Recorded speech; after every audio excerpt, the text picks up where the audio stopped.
नमस्कार, मैं अमरजीत कुमार। स्वागत है आपके अपने YouTube चैनल ज्ञानपुर एग्जाम में। आज की इस वीडियो में जो हम सभी जानेंगे, जो बंगाल के गवर्नर जनरल और वायसराय का जो क्लास चल रहा था, उसी सीरीज को आगे बढ़ाते हुए आज के क्लास में हम लोग बंगाल के गवर्नर जनरल को जानेंगे।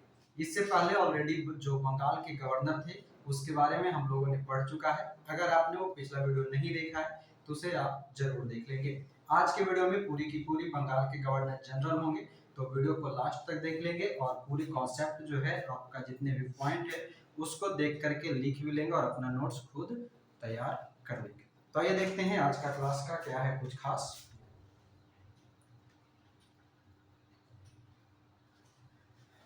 हेलो, गुड मॉर्निंग सभी को। Good morning, good morning. चलिए देखिएगा, बोर्ड दिख रहा सबको। Good morning. चलिए, क्या है आज, क्या पढ़ना है? कल का क्लास में कहाँ तक हो गया था?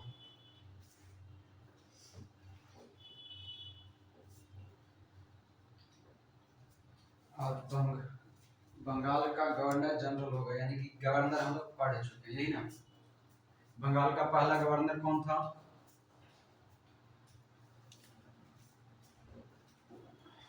लॉर्ड क्लाइव, रॉबर्ट क्लाइव, ठीक है। प्लासी के युद्ध के समय बंगाल का प्रमुख कौन था? ड्रेक था, ड्रेक। प्लासी का युद्ध कब हुआ था? 1757, ठीक है। रॉबर्ट क्लाइव के बाद गवर्नर कौन आया था? क्लाइव के बाद कौन आया था? दिखाए थे ना कल,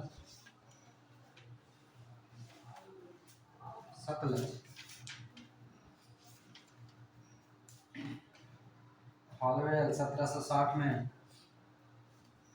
1760 में जो है हॉलवेल आया था। हॉलवेल के बाद कौन आया था? हॉलवेल जो था वो ब्लैक होल घटना का वर्णन किया था। हॉलवेल के बाद कौन?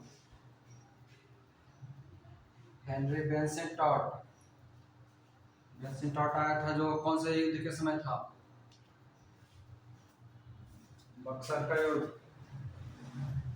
बक्सर के युद्ध के समय बंगाल का गवर्नर बोलेगा तो बेंसेंट टॉट, ठीक है। चलिए, यहाँ तक हम लोग पढ़ लिए थे। उसके बाद वॉरेन हेस्टिंग पढ़े थे कि 1772 तक कौन था? तो वॉरेन हेस्टिंग बंगाल का गवर्नर था। यहाँ तक हो गया था ना। तो आज के क्लास में सारे लोग हेडिंग डाल लेंगे बंगाल के गवर्नर जनरल, ठीक है। आज जो हम लोग पढ़ेंगे वो पढ़ेंगे बंगाल के गवर्नर जनरल, यानी कि कल तक हम लोगों ने जो पढ़ा था वो हमने जाना कि 1772 ईस्वी में एक गवर्नर हुआ करता था बंगाल का। वो हुआ करता था कौन? Warren Hasting. ध्यान रखिएगा इसका नाम में भी, ठीक है। एक वॉरेन हेस्टिंग्स होगा और एक लॉर्ड हेस्टिंग होगा। सबसे पहले वॉरेन हेस्टिंग है जो बंगाल का प्रथम गवर्नर जनरल और बंगाल का अंतिम गवर्नर, ये दो पॉइंट याद रखना, ठीक है। बंगाल का अंतिम गवर्नर वॉरेन हेस्टिंग, बंगाल का प्रथम गवर्नर जनरल वॉरेन हेस्टिंग। 1772 ईस्वी तक वॉरेन हेस्टिंग था। 1773 में एक एक्ट लाया जाता है, 1773 का रेगुलेटिंग एक्ट। और 1773 के रेगुलेटिंग एक्ट के बाद ये पद, एक नया पद बनाया जाता है जिसे कहा जाता है गवर्नर जनरल। यानी कि पहले जो गवर्नर हुआ करता था वो अब गवर्नर जनरल कहलाएगा। और इस प्रकार 1774 में, कब?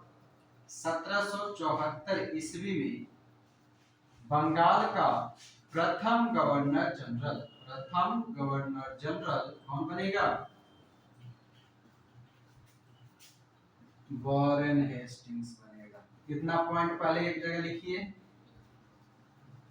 हेडिंग डालने के बाद इतना एक जगह पॉइंट लिखेंगे और उसके बाद एक हेडिंग डाल देंगे वॉरेन हेस्टिंग्स। हाँ बोलिए, बोर्ड नहीं दिख रहा? जूम कर लीजिए, दिखेगा।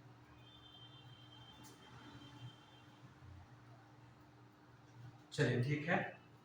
1772 ईस्वी में वॉरेन हेस्टिंग गवर्नर बन के आएगा, बंगाल का गवर्नर बन के आएगा। और आपको प्रश्न इस तरह से लिख लेना है, एक नीचे में लिख लीजिएगा, ठीक है। ये सब लिखने के बाद बंगाल का अंतिम गवर्नर, बंगाल का अंतिम गवर्नर कौन रहेगा? तो वॉरेन हेस्टिंग्स रहेगा।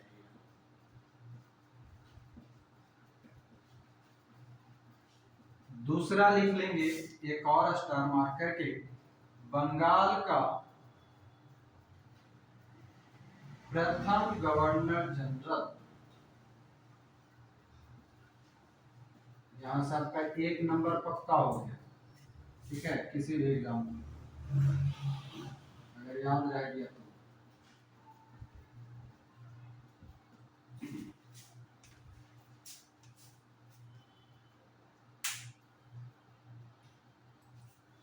सेकेंड पॉइंट है 1773 ईस्वी के रेगुलेटिंग एक्ट के तहत गवर्नर जनरल एक पद बनाया गया, ठीक है। तीसरा पॉइंट है, हाँ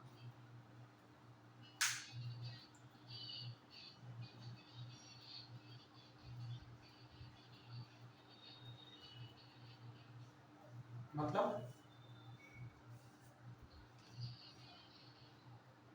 कौन पहले क्या थे? ये वॉरेन हेस्टिंग।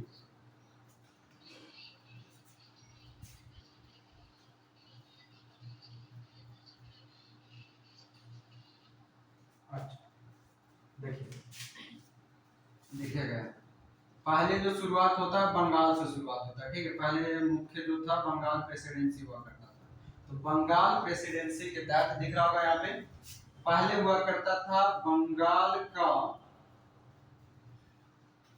गवर्नर, ठीक है। उसके बाद फिर से इसमें परिवर्तन किया गया और बंगाल के गवर्नर को थोड़ा और ज्यादा पावर दिया गया, और पावर देने के बाद क्या कर दिया गया, बंगाल में यहाँ पर बंगाल का अब एक नया पद बन गया, गवर्नर जनरल। बढ़िया पॉइंट, ये प्रश्न पूछे हैं, बहुत सारे लोग इसमें फंसते हैं, ठीक है।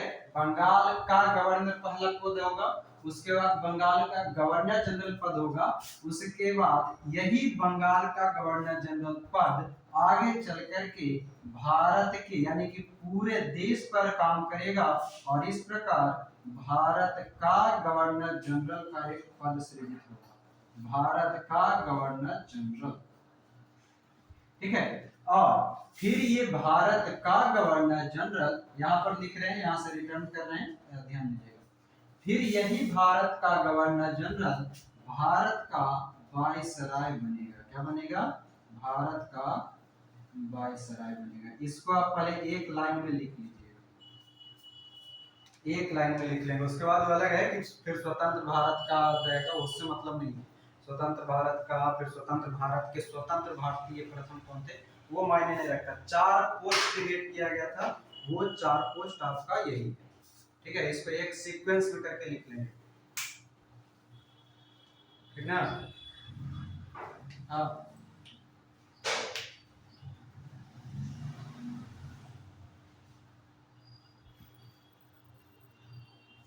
हाँ बताया तो, देखिए 1772 में आया, ठीक है। 1772 में वॉरेन हेस्टिंग्स आया।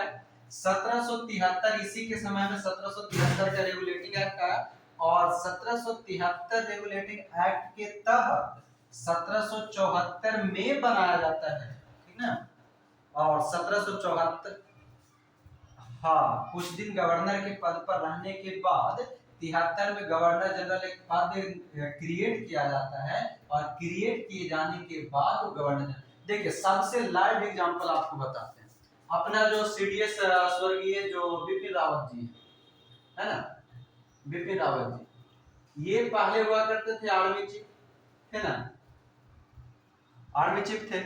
उसी समय फिर एक नया पद क्रिएट किया गया, कौन सा नया पद क्रिएट किया गया? सीडीएस। तो ये थे हमारा आर्मी चीफ, और सीडीएस के रूप में ये प्रथम व्यक्ति बन गए, हमारा प्रथम सीडीएस बने कौन? बिपिन रावत जी बने थे ना। तो यही लाइव एग्जांपल आप यहाँ पर इस चीज को आप फॉलो कर सकते हैं। हाँ समझ गया। क्या बोले? एक बार में कोई प्रश्न कीजिए। हाँ बोलिए।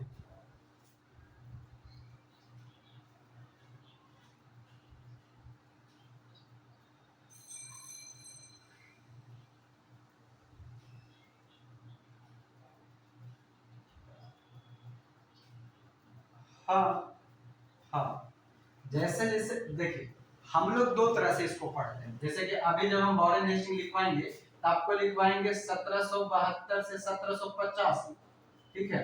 तो 1772 से 1774 तक ये बंगाल का गवर्नर के रूप में रहेगा, और 1774 से 1785 फिर ये रहेगा बंगाल का गवर्नर जनरल के रूप में। बात समझ गए? इस तरह सभी हम लिखवाएंगे, वो सारा पॉइंट लिखवाएंगे आपको। आगे हम वॉरेन हेस्टिंग पर चर्चा करेंगे तब। अभी तो हम एक बैकग्राउंड आपको दे रहे हैं। और ये जिनका भी प्रश्न था कि ये इस पहले बता दीजिए, बड़ा बेहतर प्रश्न था। किसका था? खुशबू का कि लवली का? लवली जी का। इस चीज को लिख दिए।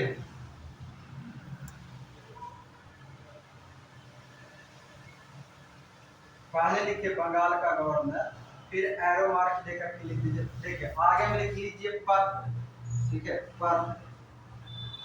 और पद में लिखिए पहला बंगाल का गवर्नर, उसके बाद बंगाल का गवर्नर जनरल, फिर भारत का गवर्नर जनरल, फिर भारत का वाइसराय। चार वो मेनली पोस्ट क्रिएट किया जाता है 1700 मतलब 1757 के बाद से, मतलब कि पलासी के युद्ध के बाद। हाँ हाँ, सब वीडियो दे तो रहे हैं, डेली एक वीडियो जा रहा है। कल वाला भी अपलोड हो गया है, लिंक आप लोग का प्लेलिस्ट का दे दी, आप लोग देखो कहते हैं तो हम कितना सबके हाथ पकड़ के चलाएंगे। मिटाए इसको, शुरू किए रहे अब आगे।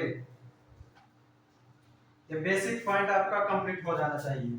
72 में वॉरेन हेस्टिंग आया, 73 में रेगुलेटिंग एक्ट आएगा, 74 में पहला गवर्नर जनरल बनेगा, ठीक है। और इसी प्रकार ये लिख लीजिएगा कि बंगाल का अंतिम गवर्नर वॉरेन हेस्टिंग, बंगाल का प्रथम गवर्नर जनरल वॉरेन हेस्टिंग्स। प्रथम और अंतिम गवर्नर, प्रश्न यही पर्पस आता है, ठीक है। बंगाल का अंतिम गवर्नर और बंगाल का प्रथम गवर्नर जनरल, ये दो चीज एक व्यक्ति रहेगा। कौन? Warren Hastings. आगे जब हम पढ़ेंगे तब जब हमारा ये रहेगा तो ये बात है कि बंगाल का अंतिम गवर्नर जनरल और भारत का प्रथम वाइसर, नहीं सॉरी, भारत का प्रथम गवर्नर जनरल, ठीक है, वहां पर आदमी बदल जाएगा। फिर एक हम पढ़ेंगे जहां पर पढ़ेंगे कि भारत का अंतिम गवर्नर जनरल और भारत का प्रथम वाइसर, ऐसा पढ़ेंगे, है ना। सब एक बार आखिरी में क्या करेंगे, एक जगह पर टेबल में लिखवा देंगे आपको बॉक्स में, अंतिम पहला, अंतिम पहला, अंतिम पहला। पहले पूरा कंप्लीट कर देते हैं, मिटा देते हैं इसको। चलिए दयानंद जी, कोई दिक्कत?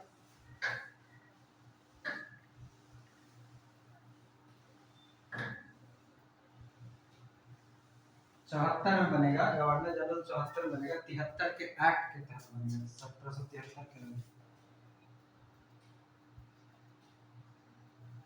हाँ, 1773 के रेगुलेटिंग एक्ट के तहत एक नया पद क्रिएट किया गया और उस पर उस व्यक्ति को बैठाया कब गया? तो 74 के अंदर, ठीक है। जैसे कि अभी हम जब पॉलिटी पढ़े होंगे, पॉलिटी में पढ़े थे कि 1773 के रेगुलेटिंग एक्ट के तहत एक सुप्रीम कोर्ट बनाए जाने की बात कलकत्ता में किया गया, बताए थे, है ना। और कलकत्ता में सुप्रीम कोर्ट बना कब था? 1774 में। हाँ, उसी प्रकार पोस्ट क्रिएट होगा, उसके बाद है ना कोई व्यक्ति को बैठाया जाएगा, वैसा। चलिए अब आप लोग हेडिंग डालेंगे। हाँ बोलिए।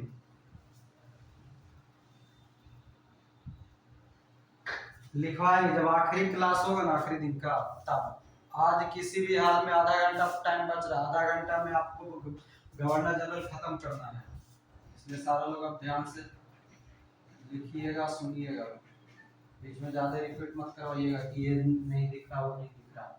सबसे पहले हेड डाल लीजिए वॉरेन हेस्टिंग, बंगाल का गवर्नर जनरल हम लोग पढ़ रहे हैं। बंगाल के गवर्नर जनरल के तहत पहला जो आदमी होगा वो है वॉरेन हेस्टिंग, तो पहला नाम डालेंगे वॉरेन हेस्टिंग। यहाँ से दिख रहा होगा सबको, वॉरेन हेस्टिंग्स।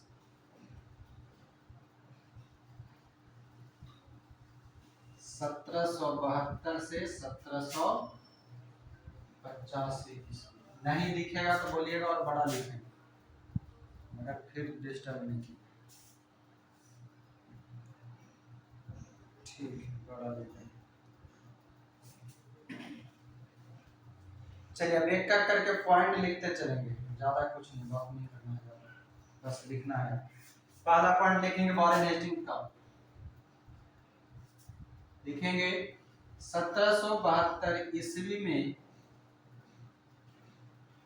हम लिखते जाएंगे, आप लोग भी लिखते चलेंगे, और बड़ा कर देते हैं इसको, ठीक है। लिखेंगे 1772 ईस्वी में बंगाल का गवर्नर बनकर आया। दूसरा पॉइंट, 1773 ईस्वी में एक रेगुलेटिंग एक्ट पारित किया गया,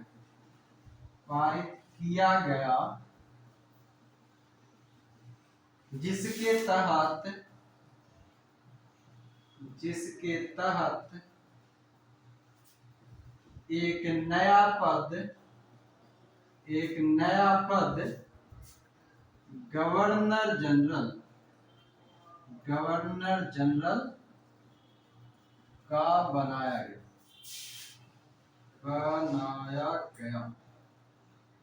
ठीक है। तीसरा पॉइंट, 1773 के, शॉर्टकट में लिख रहे हैं रेगुलेटिंग एक्ट, आरए का मतलब रेगुलेटिंग एक्ट, ठीक है।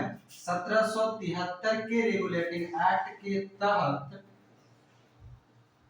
1774 में वॉरेन हेस्टिंग्स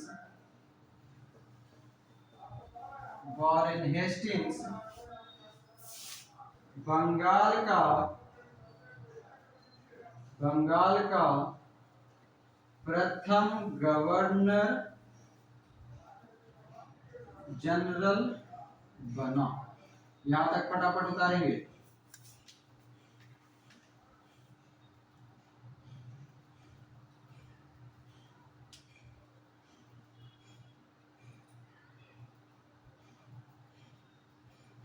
ठीक है, ये तो सिर्फ हो गया खाली इसके बारे में। आप इसके तहत किए गए जो कुछ भी कार्य है उसको लिखेंगे। ठीक है, अब लिखिएगा चौथा पॉइंट में लिखेंगे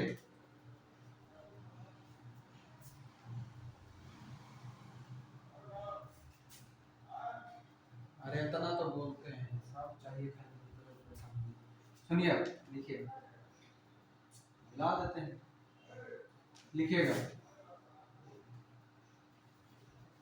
इसके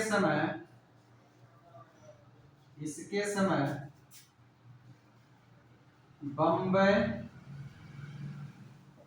एवं मद्रास को मिला दिया गया, मतलब भारत के लिए एक कर दिया गया, मिला दिया गया मुंबई और जो मद्रास प्रेसिडेंसी था उसको। ठीक है, मद्रास और बम्बई के गवर्नर जो था अब इसके अधीन आ गया। मतलब कि गवर्नर पहले सबका अलग अलग हुआ करता था, बंगाल का अलग गवर्नर, मद्रास का अलग गवर्नर, बम्बई का अलग गवर्नर, वो तीनों को मिला करके एक बना दिया गया। और ये तीनों अब आ गया किसके अंतर्गत, प्रथम गवर्नर जनरल, यानी कि गवर्नर जनरल के अंतर्गत। उसके बाद देखेंगे पांचवा पॉइंट लिखेंगे 1774 ईस्वी में कलकत्ता में एक उच्चतम उच्चतम न्यायालय जिसको सुप्रीम कोर्ट कहते हैं, उच्चतम न्यायालय का गठन किया गया। और यहाँ पर चार व्यक्ति था, और चार व्यक्ति के नाम ऑलरेडी पॉलिटी में बता चुके हैं। मुख्य न्यायाधीश एलिजा युप्पे और बाकी तीन वो न्यायाधीश लेमेस्टर, चैम्बर्स और हाइड रहेगा, वो लिखवा चुके हैं पहले, तो यहाँ पर नहीं लिखवाएंगे। चलिए ऊपर मिटा रहे हैं, पांचवा पॉइंट नीचे हो गया, छठा पॉइंट डालेंगे। बोर्ड और काम दोनों, आंख और काम दोनों चालू रखिए और एक साथ लिखते जाइए। मेरा दूसरा पॉइंट लिखते लिखते आपका पहला पॉइंट कंप्लीट हो जाना चाहिए, इतना तेज हाथ से चलाना आपको, तभी कुछ होगा। चलिए आगे लिखिएगा, पांचवा छठा। वॉरेन हेस्टिंग्स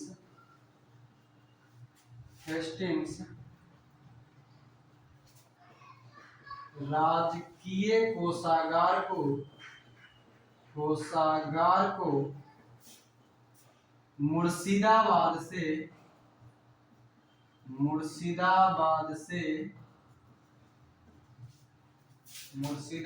से कलकत्ता लेकर आया, मतलब स्थानांतरित कर दिया। स्थानांतरित नहीं लिखे, आसान भाषा में लिख दिए हैं, लेकर आया। ठीक है, कोषागार को मुर्शिदाबाद से कलकत्ता लेकर आया। उसके बाद लिखेंगे सातवां पॉइंट, 1781 ईस्वी में मुस्लिमों के लिए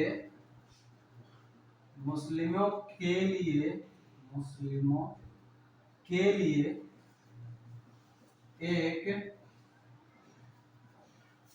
नया मदरसा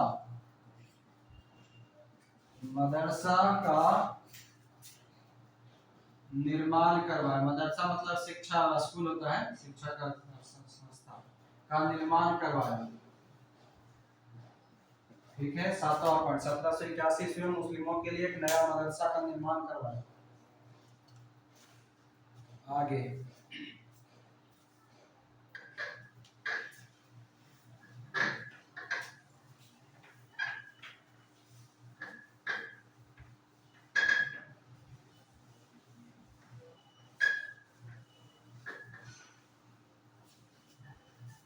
सात हो गया, आठवां लिखेंगे।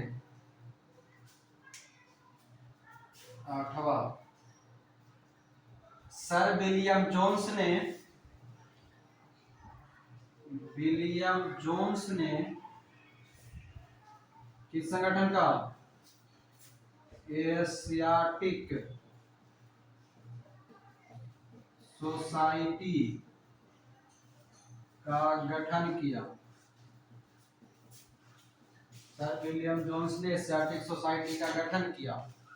उसके बाद लिखेंगे, और ये कब किया था, अगर ईस्वी लिखना होगा तो सर विलियम जोन्स ने 1784 ईस्वी में 1784 ईस्वी में एशियाटिक सोसाइटी का गठन किया। उसके बाद लिखेंगे 9 नंबर, विलियम विल्किंस ने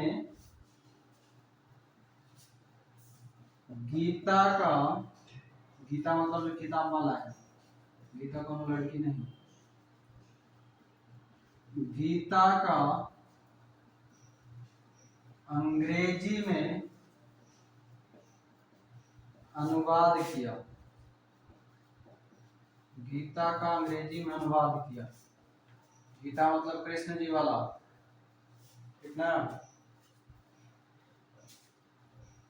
ईस्वी का ऐसा कुछ चर्चा है क्या इसमें। चलिए आगे, अगला इंपॉर्टेंट पॉइंट, मुगल सम्राट को सब अपना ऐसे ही लिख लिख के नोट्स बना लेंगे। मुगल सम्राट को 26 लाख रुपए के वार्षिक पेंशन को, इंपॉर्टेंट पॉइंट है, पेंशन को बंद कर दिया, वार्षिक पेंशन को बंद कर दिया। जितना बार आप लिखेंगे उतना ज्यादा याद होगा। नोट्स दे दीजिए, नोट्स दे दीजिए। चलिए आगे 11 नंबर बंगाल गजट, ठीक है, लिखिएगा। भारत के पहले समाचार पत्र, भारत के पहले समाचार पत्र, समाचार पत्र कौन? बंगाल गजट। भारत के पहले समाचार पत्र बंगाल गजट का कुछ ही होता है, बंगाल गजट का जनसेकी को क्या कहेंगे? लेखक, प्रकाशक, प्रकाशक, समाचार पत्र बंगाल गजट का प्रकाशक, प्रकाशक बोलेंगे ना, जनसेक, प्रकाशन, हाँ लेखक प्रकाशन जो कहते, मतलब लिखने वाला, इतना बात को समझ लीजिए। भारत के पहले समाचार पत्र बंगाल गजट का प्रकाशन 1780 ईस्वी में, 1780 ईस्वी में, 1780 ईस्वी में जेम्स हिक्की ने किया, जेम्स हिक्की ने किया। जितना देर बोले में लगा रहेगा उतना देर में सुन के लिख लीजिएगा।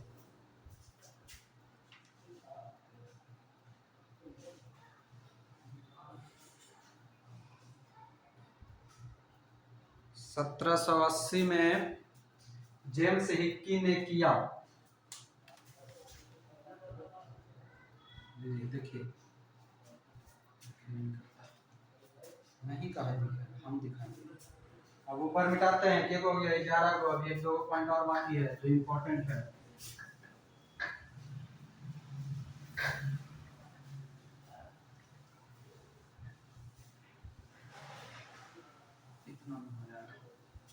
चलिए 11 हो गया, 12 नंबर पॉइंट लिखेंगे। प्रथम मंगल मराठा युद्ध, 11 12 नंबर पॉइंट। म्यूट हो जाइए जो भी इनका हल्ला हो रहा है, तो हम भुला जाएंगे तो छोड़ देंगे। प्रथम मंगल मराठा युद्ध, युद्ध 1782 ईस्वी के तहत सालबाई या सालाबाई कहीं कहीं पर लिखा मिलेगा, सालबाई की संधि, सालबाई की संधि भी 1782 में होता है, सालबाई की संधि, ठीक है। प्रथम मंगल मराठा युद्ध के तहत सालबाई की संधि, इतने में शॉर्टकट में याद रखिए, ठीक है। उसके बाद या 11 12 नंबर पॉइंट, 12 नहीं 13 नंबर पॉइंट, हाँ 13 नंबर लिखेंगे। दूसरा अंगल मैसूर युद्ध, द्वितीय अंगल मैसूर युद्ध, ये सब युद्ध एक दिन करवाएंगे जब ये गवर्नर जनरल खत्म हो जाएगा उसके बाद। द्वितीय अंगल मैसूर युद्ध 1784, 1784 ईस्वी के तहत, तहत 84 मतलब ये 1782 से 84 के बीच में होता है, लिख देते हैं पे। 1782 से 84 ईस्वी के तहत दूसरा अंगल मैसूर युद्ध है, मामा श्री मंगलौर, मंगलौर की संधि, की संधि कितना 1784 ईस्वी। दूसरा अंगल मैसूर युद्ध 1782-84, ठीक है। उसके तहत मंगलौर की संधि 1784 ईस्वी। उसके बाद एक और लिख लेंगे, के गो होगा 14 गो, 13 गो, 13 के बाद 14 इसे लिखाता है, हाँ लिखिएगा, हाँ 1784 में मंगलौर की संधि। Board of revenue, board of revenue की स्थापना, बस इतना लिखेंगे, स्थापना की गई, बोर्ड ऑफ रेवेन्यू की स्थापना की गई। आपका नेटवर्क प्रॉब्लम होगा।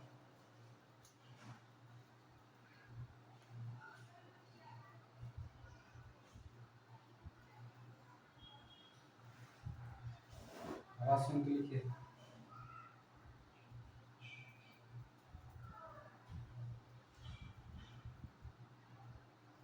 नाच न जाने तगनवा टेढ़ा, ये वाला कहानी है की गई। बस इतना लिख लीजिए। एक और लिख लीजिएगा, ये वो घटना कभी कभी पूछ लेता है, ठीक ना। 15 पूरा ही लेते हैं, एक सीधी हो जाएगा ना। 15 में लिख लीजिए, नंद कुमार को फांसी।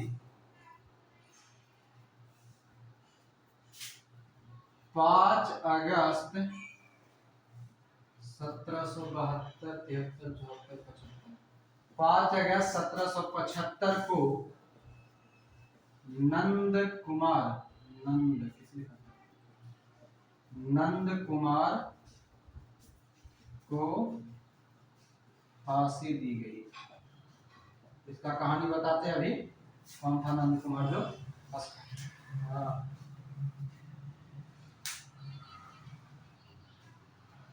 बोर्ड ऑफ रेवेन्यू में क्या था।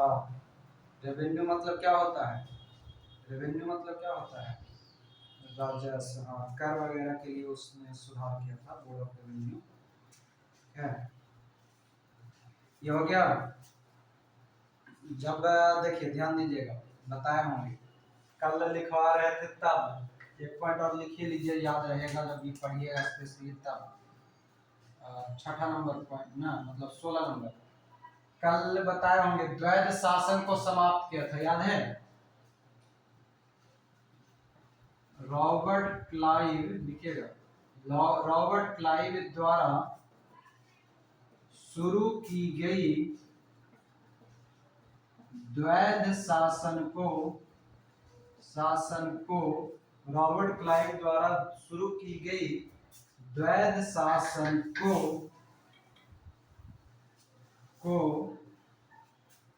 1772 ईस्वी में वॉरेन हेस्टिंग्स ने समाप्त कर दिया। कल के क्लास में लिखवा चुके हैं, इसलिए अभी नहीं लिखवा रहे थे, मगर आ गया इसका रेवेन्यू का चर्चा, इसलिए लिख दे रहे हैं। वॉरेन हेस्टिंग्स ने समाप्त कर दिया, ठीक है।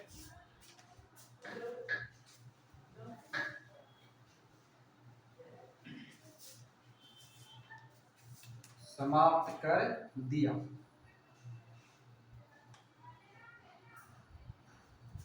चलिए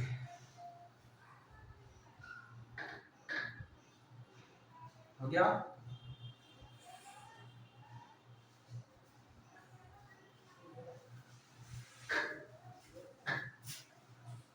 यहां तक में कोनो दिक्कत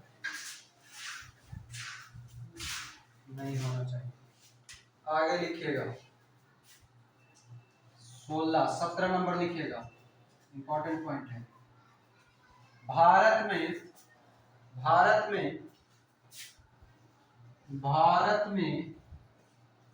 न्यायिक सेवा का जनक, बड़ा इंपॉर्टेंट है, ठीक है। न्यायिक सेवा का जनक किसे कहा जाएगा, वॉरेन हेस्टिंग्स को। वॉरेन हेस्टिंग्स, भारत में न्यायिक सेवा का जनक वॉरेन हेस्टिंग्स, मतलब इसको ही माना जाता है न्यायिक सेवा का जनक। इसलिए फिर 1774 में एक उच्च न्यायालय की स्थापना किया था, उच्च नहीं सर्वोच्च न्यायालय, ठीक है, कलकत्ता वाला। अगला लिखेंगे, देखो हुआ 17, 18 लिखिएगा, एक्स भी पर 3 गो, ठीक है। तीसरा 18 नंबर लिखेंगे, प्रत्येक जिला में एक, पहले नहीं ना लिखवाए हैं, प्रत्येक जिला में एक दीवानी एवं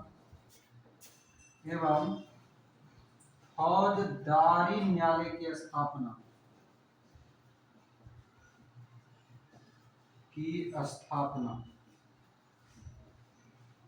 इतना लिखवा देंगे कि सोचो न कीजिएगा कि गुरु जी पढ़ा था।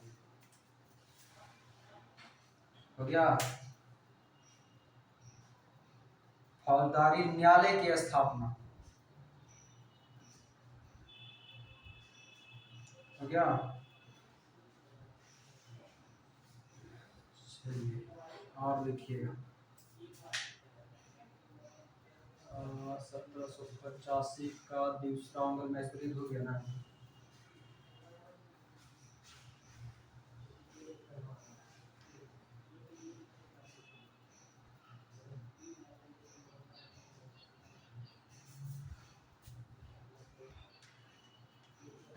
हाँ, एक दीवानी और एक फौजदारी न्यायालय की स्थापना जो है इसी ने किया था, इसलिए तो इसको हम न्यायिक सेवा का जनक माने। ठीक है, न्यायिक सेवा का जनक इसलिए माने क्योंकि ये दीवानी फौजदारी एक अलग अलग न्यायालय बना दिया हर एक जिला में।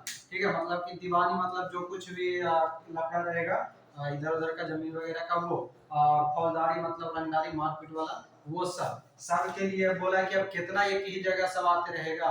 इससे अच्छा कि छोटा छोटा भारद्वाज भी है ना, अपना सेशन कोर्ट है, सिविल कोर्ट है, फिर आपका हाई कोर्ट है, सुप्रीम कोर्ट है, इस तरह से बटा हुआ है। सबसे पहले अगर कोई छोटा मोटा केस रहता है तो पंचायत में रख देते हैं। ठीक है, पंचायत वाला निपटा देगा, हाँ ग्राम कचहरी वाला। उसी तरह से तो ये एक तो देखिए पहला क्यों कहा गया इसको न्यायिक सेवा का जनक। पहला न्याय दिलाने के लिए इसने एक दीवानी कोर्ट बना दिया, एक फौजदारी कोर्ट बना दिया। वो सबसे भी नहीं हुआ तो फिर क्या किया कि उसने एक सुप्रीम कोर्ट बना दिया था ना 74 में, कलकत्ता वाला। तो यही सब कारण इसको न्यायिक सेवा का जनक भारत में कहा जाता है। ये बड़ा ही इंपॉर्टेंट पॉइंट है, पूछते रहता है प्रश्न। ठीक है, करीब आपको हम 18 पॉइंट लिखवा दिए हैं। ये 18 पॉइंट में से करीब 8 से 10 जो है कंटिन्यूअसली आपको क्वेश्चन घूमता रहता है। 2-4 पॉइंट आपको नया लिखवा दिए हैं। जैसे में नया में शायद कुछ लोग ये इस चीज को पहली बार सुने होंगे, नंद कुमार को फांसी वाला अक्सर ये पूछ देता है। ठीक है, कि नंद कुमार को फांसी किसने दिलवाया था। अब मन में आया होगा कि नंद कुमार आखिर है कौन। तो बंगाल का एक ब्राह्मण था, ठीक ना, बंगाल का एक ब्राह्मण थे जिसको इसने वॉरेन हेस्टिंग ने फांसी दिलवा दिया था। काहे दिलवाया था तो आपको पता होगा, मीर जाफर का नाम सुने हैं, बंगाल का जो था। मीर जाफर की पत्नी थी विधवा मुन्नी बाई। ठीक है, मीर जाफर की पत्नी हुआ करती थी मुन्नी बेगम कहिए या बाई कहिए, मुन्नी बेगम। ठीक है, मुन्नी बेगम ने क्या कहा, मतलब कि इस एक झूठा केस लगा, ये बोला नंद कुमार बोला कि वॉरेन हेस्टिंग जो है 3.5 लाख रुपया लेकर के मुन्नी बेगम को कहीं दूर भेज दे रहा है। इसी को लेकर के मोहन प्रसाद नाम का एक व्यक्ति हुआ करता था। ठीक है, मोहन प्रसाद नाम का एक व्यक्ति हुआ करता था। उसने क्या किया, वॉरेन हेस्टिंग को कंप्लेन कर दिया, बता दिया कि नंद कुमार जो है ऐसा ऐसा बोल रहा है। तो वॉरेन हेस्टिंग गुस्सा में इसको फांसी दिलवा दी। बात समझ गए। और इस हाँ विद्रोह भी हुआ था। और ये जानते हैं अगर न्यायिक के रूप में देखा जाए तो इसको फांसी देने का कोई अधिकार था नहीं, मतलब कि एज अ रूल फांसी नहीं दिया जा सकता था। मगर हम लोग जब 1774 में जो पढ़े कलकत्ता उच्च न्यायालय, उस समय क्या होता है कि वहां उस समय मुख्य न्यायाधीश कौन था, एलिजा इम्पे था, है ना। और एलिजा इम्पे इतना कमीना था, और कमीना के साथ साथ कह सकते हैं कि वो वॉरेन हेस्टिंग के दोस्त था। ठीक है, वॉरेन हेस्टिंग का दोस्त था, जो दोस्त कहा वो काम किया और इसको फांसी दे दिया नंद कुमार को। तो मुख्यतः आपसे 2 तरह से प्रश्न पूछेगा नंद कुमार का। पहला कि नंद कुमार को किस गवर्नर जनरल ने फांसी दिलवाया, तो आपका वॉरेन हेस्टिंग। दूसरा पूछेगा कि जो 1775 या फिर कह सकते हैं कि नंद कुमार नाम का जो एक बंगाली था जिसको वॉरेन हेस्टिंग ने फांसी दिया, वो कौन था, ब्राह्मण था, राजपूत था, क्षत्रिय था, वैश्य था। तो ये एक तरह के ब्राह्मण, ठीक है, ब्राह्मण जाति से संबंध। अगर उससे भी ज्यादा जाएगा तो किसके कारण दिया, तो फिर मीर जाफर की पत्नी हुआ करती थी मुन्नी बेगम, मुन्नी बेगम के कारण फांसी दिलवाई। समझ गए। हाँ बाई बेगम जो लिख लीजिए, इसे बेगम लिखिएगा, काहे कि बाई का मतलब वो थोड़ा सा अटपटा सा शब्द हो जाता है। बाई मतलब 2 तरह से होता है, बाई मतलब एक औरत भी होता है, बाई मतलब एक मतलब कि वेश्यावृत्ति जो करते हैं उनको भी करते हैं। इसलिए आप बेगम लिख लीजिएगा, क्योंकि मीर जाफर उस समय क्या था, शासक ही था बंगाल का, तो राजा के और बीवी को बेगम कहा जाता था। इसलिए मतलब बाई से अच्छा रहेगा बेगम लिख लीजिएगा। मुन्नी बाई तो वो याद रह जाता है, वो कोई मूवी में है ना मुन्नी बाई, इसलिए। 1782 से 84 के बीच में हुआ था, ठीक है, जिसमें कि ये हैदर अली मारे जाते, टिप्पू सुल्तान शामिल होते हैं, और उस समय मंगलौर की संधि होता है 1784 में। ठीक, चलिए अब अगला डालेंगे ये,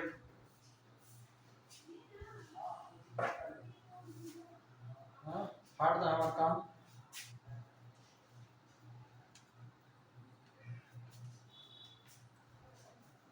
इसको मिटा दे रहे हैं। वॉरेन हेस्टिंग कंप्लीट हो गया हमारा पूरा, लगभग 18-19 पॉइंट लिखवा दिए हैं।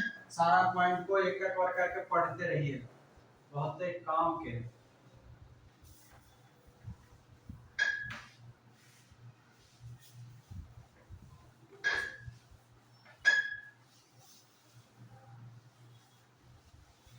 चलिए अगला हेडिंग डालेंगे जॉन मैकफर्सन, दूसरा गवर्नर जनरल लिखेंगे।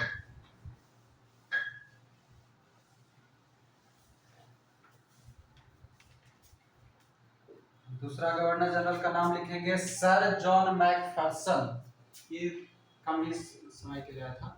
दूसरा लिखेंगे सर जॉन मैकफर्सन, पता नहीं किस लिखा होता है इसमें, फर्सन, मैकफर्सन 1785 से 1786 ईस्वी, कुछ ही समय के लिए आता है, 1785 से 1786। और इसके समय का कुछ नहीं है, कोई घटना नहीं है, बस इसको डैश करके लिख लीजिए। अस्थायी गवर्नर था, टेम्पररी आया था, अस्थायी गवर्नर। अब तीसरा व्यक्ति का नाम लिखिएगा जो हमारे लिए इम्पोर्टेंट है, लॉर्ड कॉर्नवालिस। लॉर्ड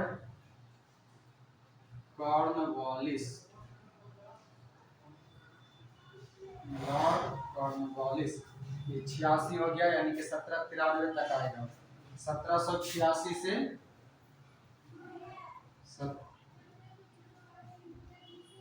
हाँ, जो सर जॉन मैकफर्सन जो था, हाँ मतलब यहाँ लिख लीजिएगा, अस्थायी गवर्नर जनरल। अभी देखिए जितना भी हम बोलेंगे ना, इस, हाँ मतलब कि वॉरेन हेस्टिंग के बाद जो भी अभी तक बोलेंगे वो सब गवर्नर जनरल रहेगा। अगर हम गवर्नर भी बोल दे तो आपको गवर्नर जनरल समझना है, क्योंकि गवर्नर थोड़ा सा मुंह पे रहता है, इसलिए हम गवर्नर बोलेंगे तभी आपको गवर्नर जनरल समझना है, गवर्नर जनरल लिखना है, ठीक ना। ऐसा ना कि हम गवर्नर बोल दे तो गवर्नर पे टिक जाइएगा, बाद में पता चला कि गुरुजी आप तो गवर्नर लिखवाए, तो गड़बड़ हो जाएगा। वॉरेन हेस्टिंग के बाद अभी तक जितना लिखवाएंगे वो सब गवर्नर जनरल है, फिर से पर बोल दे रहे। चलिए आइए, लॉर्ड कॉर्नवालिस हेडिंग डाल लेंगे।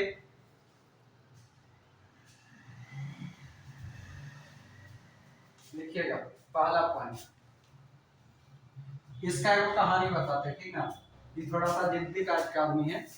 तो ये क्या देखा, जब कॉर्नवालिस को गवर्नर जनरल बनाया जा रहा था, तो बनाए जाने से पहले इसने एक शर्त रखा ब्रिटिश पार्लियामेंट में कि हम तभी जाएंगे भारत में, यानी कि गवर्नर के रूप में, जब हमें सैनिकों का अधिकार यानी कि सेनापति का अधिकार और गवर्नर जनरल का अधिकार दोनों एक जगह दोगे तब, यानी कि दोनों एक साथ अगर दोगे, यानी कि जब जरूरत पड़ेगा तो हम सेना के सेनापति के रूप में भी, और जब जरूरत पड़ेगा तो गवर्नर जनरल के पद पे तो हम हैं ही, हम दोनों में अपना हस्तक्षेप कर सकते हैं, यानी कि दोनों पे हम काम कर सकते हैं, जरूरत पड़े तो हम दोनों पे अपना रुकावट लगा सकते हैं। अगर ये अधिकार हमें दोगे तभी हम भारत जाएंगे।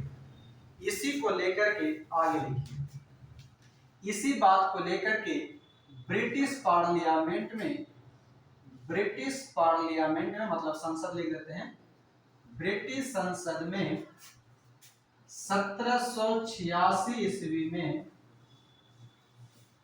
एक एक्ट पारित किया गया, एक्ट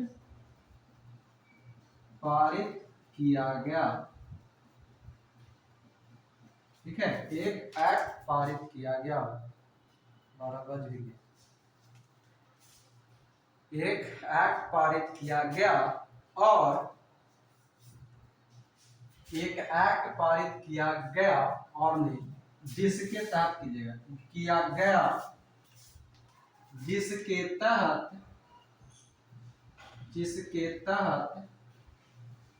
गवर्नर जनरल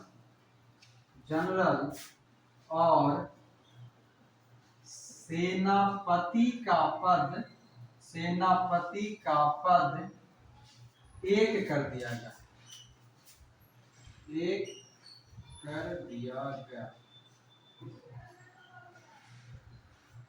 हो गया। चलिए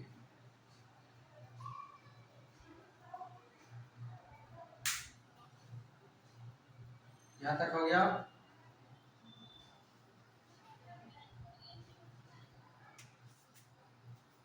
चलिए दूसरा पॉइंट, पहला पॉइंट है कि ब्रिटिश संसद में 1786 ईस्वी में एक एक्ट पारित किया गया जिसके तहत गवर्नर जनरल और सेनापति का पद एक कर दिया जाता है और इसके बाद लॉर्ड कॉर्नवालिस को पूर्ण अधिकार के साथ भारत भेजा जाता है। अगला लिखिए, लॉर्ड कॉर्नवालिस 1786 से 1793। आगे लिखेंगे, कंपनी मतलब जो ईस्ट इंडिया कंपनी हुआ करता था, कंपनी के नौकर को कंपनी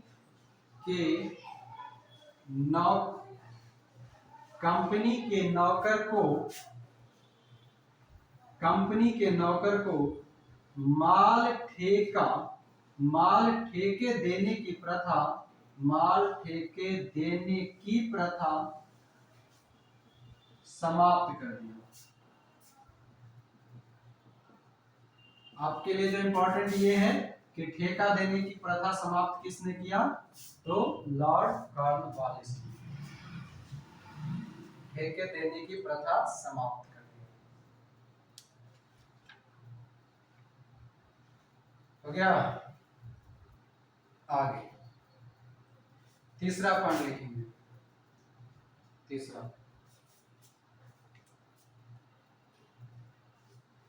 में लिखेंगे, जिले के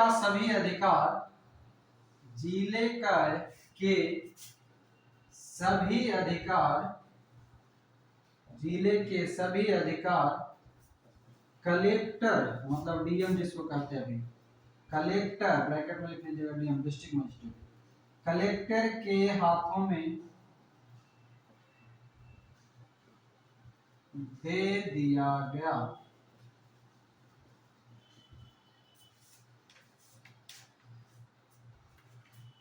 जिले के सभी अधिकार कलेक्टर यानी कि डीएम के हाथों में दे दिया गया।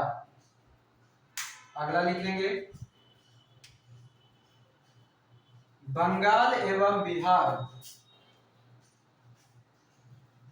और पहले बंगाल एवं बिहार से रुकिएगा, बंगाल से के पास में ब्रैकेट डालेंगे, बंगाल के ब्रैकेट में डालेंगे कलकत्ता, मुर्शिदाबाद और ढाका। बंगाल के ब्रैकेट में लिखेंगे कलकत्ता, मुर्शिदाबाद और ढाका, ब्रैकेट बंद कर लेंगे।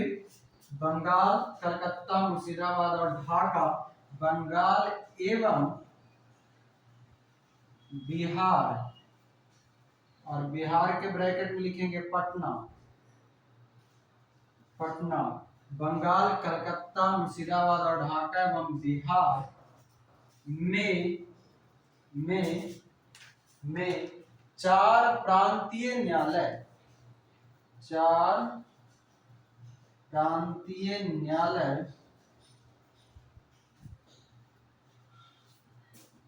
की स्थापना की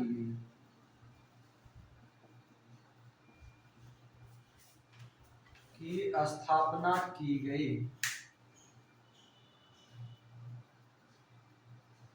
चलिए ठीक है, आगे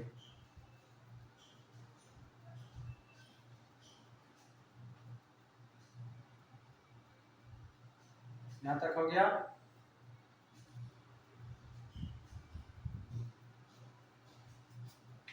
बंगाल के ब्रैकेट में लिख लिया कलकत्ता, मुर्शिदाबाद और ढाका एवं बिहार का पटना में 4 प्रांतीय न्यायालय की स्थापना की गई। आप जहां तक कभी कभी पढ़े होंगे तो खाली लिखा हुआ ये मिलेगा कि बंगाल एवं बिहार में 4 प्रांतीय न्यायालय की स्थापना की गई, मगर वो 4 प्रांतीय कहाँ कहाँ था वो हमने बता दिया कि 3 गो बंगाल में था, कलकत्ता, मुर्शिदाबाद और ढाका, और बिहार में पटना। ऊपर मिटा दें।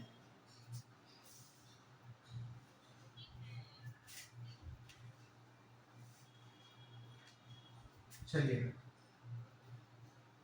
सर जॉन मैकफर्सन को मिटाते हैं। कॉर्नवालिस से मिट गया।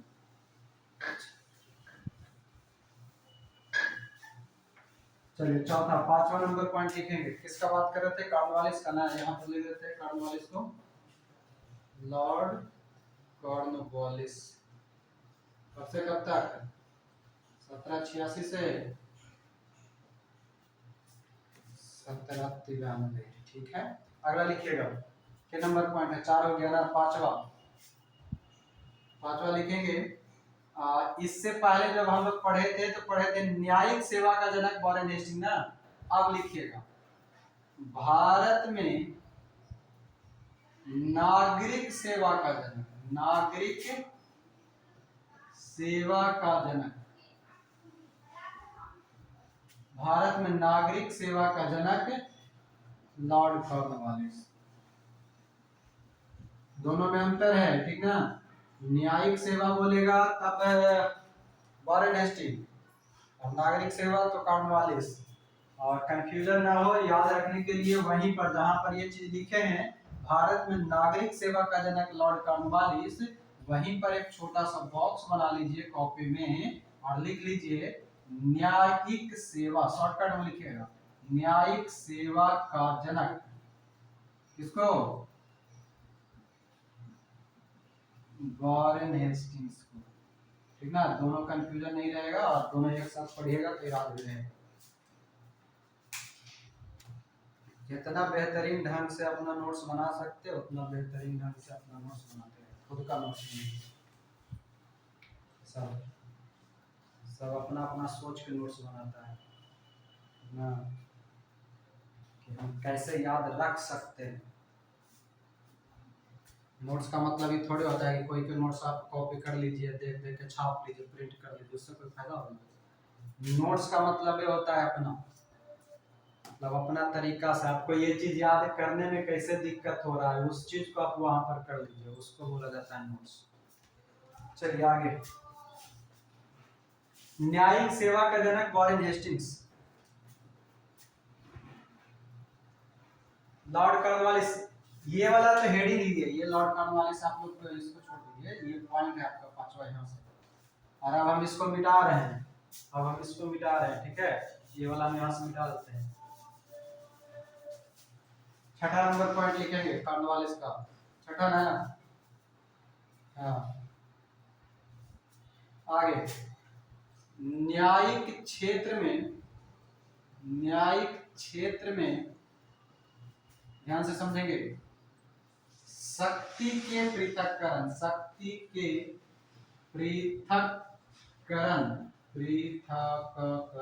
है,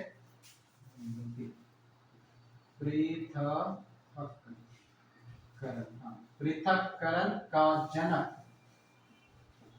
ठीक है, शक्ति के पृथक्करण का जनक भी किसे कहा जाता है? का जनक माना जाता है। किसको? कॉर्नवालिस को माना जाता है, कहा जाता है किसको? तो कॉर्नवालिस को। यहाँ तक हो गया, आगे लिखेंगे।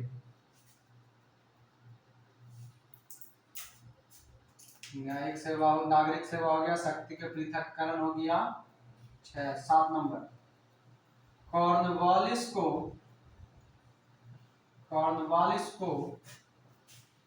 पुलिस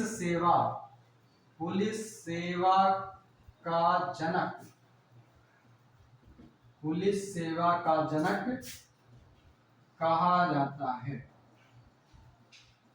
मतलब समझ रहे हैं, ये भी आपका इंपॉर्टेंट पॉइंट है।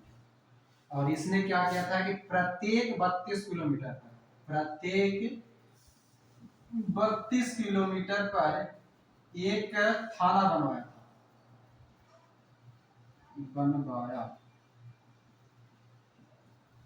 प्रत्येक 32 किलोमीटर पर एक थाना बनवाया।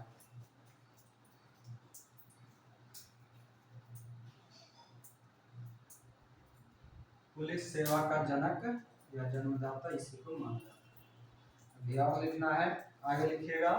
नीचे वाला मिटा रहे हैं दूसरा पॉइंट।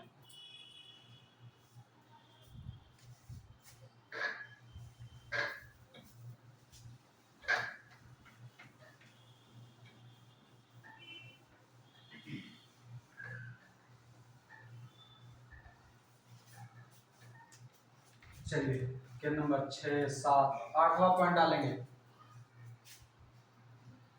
3 बना लिखेंगे। नागरिक संहिता, नागरिक संहिता 1793। ठीक है, नागरिक संहिता 1793। और इसी को सिविल कोड भी बोलते हैं। ठीक है, ब्रैकेट में लिख लीजिएगा। नागरिक संहिता को ही सिविल कोड बोला जाता है, सिविल कोड। हाँ, तो नागरिक संहिता और क्या था, नागरिक संहिता 1793, सिविल कोड और इसको यहाँ पर ब्लैक लाइन आगे लाइन छोड़ दीजिएगा, याद आएगा। नागरिक संहिता 1793, सिविल कोड और उसको छोड़ दीजिएगा, लाइन आगे छोड़ दीजिएगा, याद आएगा। चलिए आगे देखिएगा, अगला लिखिए। Non civil code, civil code 1793 का रहता है। नागरिक संहिता और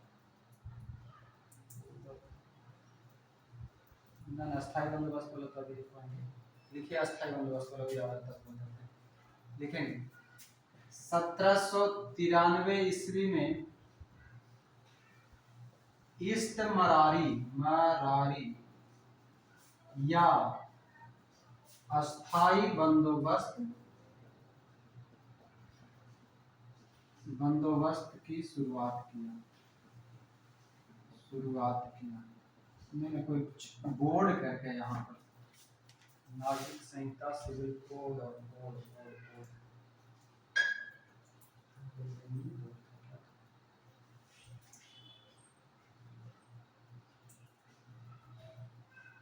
73 लिख दिए हैं। 93 1793 ईस्वी में इस्तमरारी या स्थायी बंदोबस्त की शुरुआत की।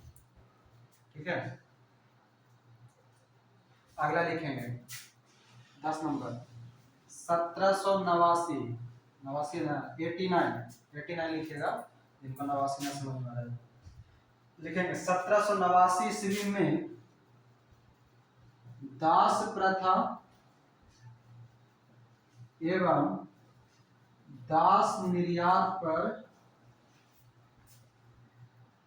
प्रतिबंध लगाया।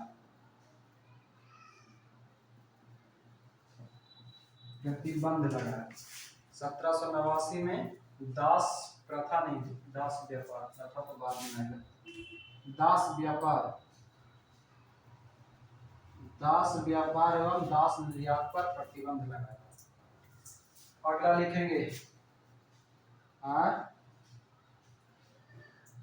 निर्यात मतलब समझते हैं ना, आयात और निर्यात, एक्सपोर्ट और इंपोर्ट। तो निर्यात में लाएंगे कि ले जाएंगे? निर्यात मतलब निकालेंगे, आयात मतलब आएंगे। समझ गए? हाँ, नहीं, दास व्यापार एवं दास निर्यात पर प्रतिबंध। अगला लिखेंगे इंपॉर्टेंट पॉइंट, तृतीय ओंगल मैसूर युद्ध। तृतीय ओंगल मैसूर युद्ध कब होगा? 1790 से 92 ईस्वी।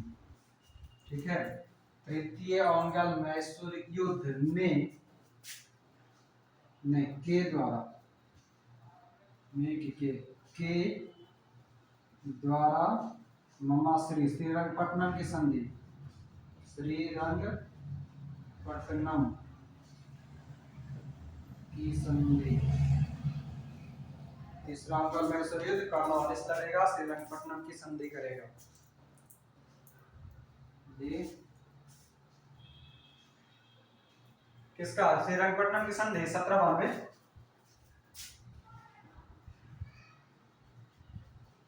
1792 में।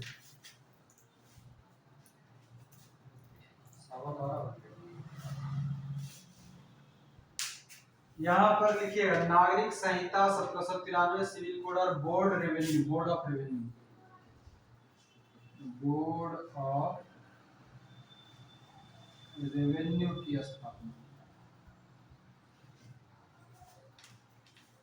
उधर लिखा है